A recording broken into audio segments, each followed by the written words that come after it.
മലപ്പുറത്ത് 12 പേർക്ക് H1N1 സ്ഥിരീകരിച്ച് ആരോഗ്യവകുപ്പ്. ജൂലൈ 1 മുതൽ 7 വരെയുള്ള ദിവസങ്ങളിലാണ് രോഗം സ്ഥിരീകരിച്ചത്.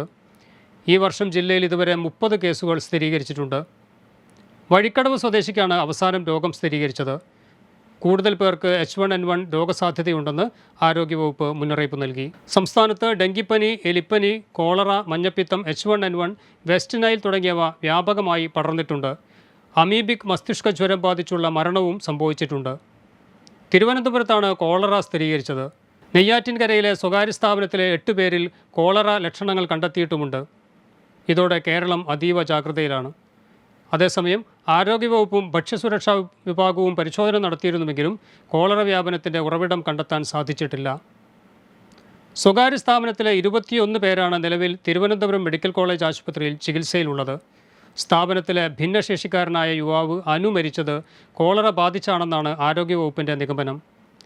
അനുവിന് കോളറ സ്ഥിരീകരിക്കാനോ സ്രവ സാമ്പിൾ ഉൾപ്പെടെ പരിശോധിക്കാനോ സാധിച്ചിരുന്നില്ല. ഇതിനു പിന്നാലെ ജില്ലയിൽ 10 വയസ്സുകാരന് കോളറ സ്ഥിരീകരിച്ചതോടെയാണ് ആരോഗ്യവകുപ്പ് വിശദ പരിശോധന നടത്തിയത്. ഡെങ്കിപ്പനി വ്യാപനത്തിലും കേരളം ആശങ്കയിലാണ്.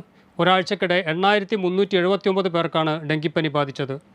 24 മണിക്കൂറിനിടെ 13,756 പേർ പനി ബാധിച്ച് വിവിധ ആശുപത്രികളിൽ ചികിത്സ തേടിയതായാണ് ഇന്നലെ ആരോഗ്യവകുപ്പ് അറിയിച്ചത്.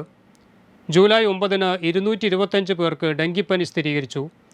രോഗം സ്ഥിരീകരിച്ചവരിൽ ഒരാൾ മരണപ്പെട്ടു. സംസ്ഥാനത്ത് 20 പേർക്ക് എലിപ്പനിയും സ്ഥിരീകരിച്ചിട്ടുണ്ട്. 2 പേർ എലിപ്പനി ബാധിച്ച് മരിക്കുകയും ചെയ്തു. Waytonikah.com, the exclusive Muslim matrimonial site.